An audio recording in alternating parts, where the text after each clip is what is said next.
I want to move on to another name or another love triangle, love quadrangle. It could involve Liverpool, Napoli, Nunes, the aforementioned Nunes, Federico Chiesa, and Victor Osimhen. Because the rumours are, I think it was a Fabrizio thing, saying that, or was it Team Talk, one of the two, during contacts between Napoli and Liverpool, which involved Darwin Nunes and Federico Chiesa, Osimhen's name has come up. Early discussions at this stage, but Liverpool are seriously exploring the situation. Sources have told Team Talk that Liverpool have become the 9th club to be involved in the race for the 26-year-old striker and are ready to include Darwin Nunes and Chiesa in a potential swap deal. Osimhen has a release clause of £63 million in his Napoli contract. Interesting one. Very interesting. We're getting to a stage now, aren't we, where 63 million... Fuck all. It's... Do you know what? It's peanuts, mate. But isn't that wild that you're going 63? Yeah, he's worth a punt at, what is he, 26 years old? Yeah. It's worth a go. I mean, he fits the bill. The Chiesa's an interesting one because then I think that brings into question, there's been a lot of press around Harvey Elliott on the back of his performance for England. And, you know, a lot of people looking at him and going, well, he's not getting the games and the perhaps the accreditation, the respect that he should be getting after serving Liverpool for so long. So maybe he's another one who goes out the door, in which case do you keep hold of Chiesa? There's so many moving parts, aren't there? Yeah, for me, I'd love to see him play. What you saying, Mo? You're nodding Good along. swap. I see. Victor Osimhen's a fascinating character for me because I think lots of people seem to have a real in-depth idea of what his character is like based on rumours, conjecture, and very not a lot. I base what I see of him on the football pitch, and he's someone who I've liked for quite some time. Has there been questions about his character? Yeah, because of where he's ended up and he's ended up on loan and stuff like that. I think there was one point where people were saying, "Oh, well, his wage demands are massive, and he's got a bad attitude, and etc., etc."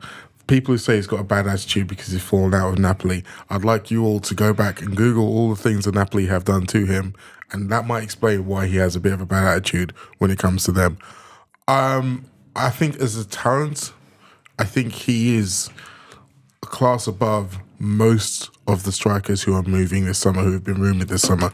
If you take Isak out of the equation, I think Gyökeres, Šeško, Ekitike, he's a better footballer than all of them. I think he's shown it consistently. He's a better footballer than all of them. And as you said, £63 million. If you consider Matheus Cunha moved for that amount of money, like, would you? So is he the value in the market this summer?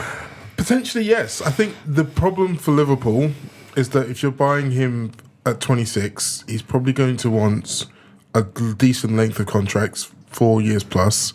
There is very little resale value if it doesn't work. I'd be tempted. I'd be severely tempted because I think what he is the one thing that we were missing last season, which is an absolute predator in and around the penalty area. Someone who scares defenders silly, and strikers who scare defenders silly create space for other good footballers. And what do we have in and around them? Other very good footballers. I think just in terms of how the pieces would fit together, it would be a very, very interesting mix. What those wages demands are, if they are large, that might be another potential stumbling block because, as we've seen with Florian Wirtz, he's not going in at the very top echelon. He's going just beneath the top echelon. He's not touching Salah and Van Dijk wages. He's kind of just below that. What's Osimhen's contract like there? Has he got much left? How long left? I think it's just a year. Oh, really? I think so, because obviously they tried to sell him last year, Napoli, and they ended up only going on loan to Galatasaray. So I believe it's a year. I don't think it's very long left. Wow. So, well, then even so, they might not get the 63 million on the release clause. Exactly. And I think what the other thing that's been so clear is that Napoli aren't entertaining a world in which he comes back to Napoli. Like, they've already bought his replacement, Lukaku. He's already won them the league. So they don't have any hope or need for Osimhen. He might even be, a ball boy if he ends up. So why do they want Nunes even? Well, they want backup, but I don't think that. I think they made it so clear to him last season that we don't want you around. Yeah, that they couldn't walk that back. Antonio Conte basically, took his name off the locker. What was the falling out about? Well, a multitude of things. They disrespected him quite a few different times. Their social media account made some racist comments. Didn't yes, they? Alluded to. But even apart from that, there was a couple of times when he missed a penalty, and they kind of made like some social media like joke, like basically mocking him for missing a penalty. Wow. It was just all of it weird, all of it very, very weird, and they didn't. Considering him and Kvaratskhelia were the main engines for them winning the league, that first time they won the league, he didn't really get the respect from the organisation that he was getting from the fan base. And that was kind of the start of it. Because Kvaratskhelia, he wasn't on a decent wage. That's why he ended up wanting to leave. Ostermann's wage is good in comparison, but just the respect. And if you've done something that good for your club, you want a bit more respect than he was getting. So he felt like he should be moving on. But we have seen him rumoured to be going to so many different clubs without ending up going there. And that tells you that maybe there is something about him that we are all missing. Yeah, that's fascinating.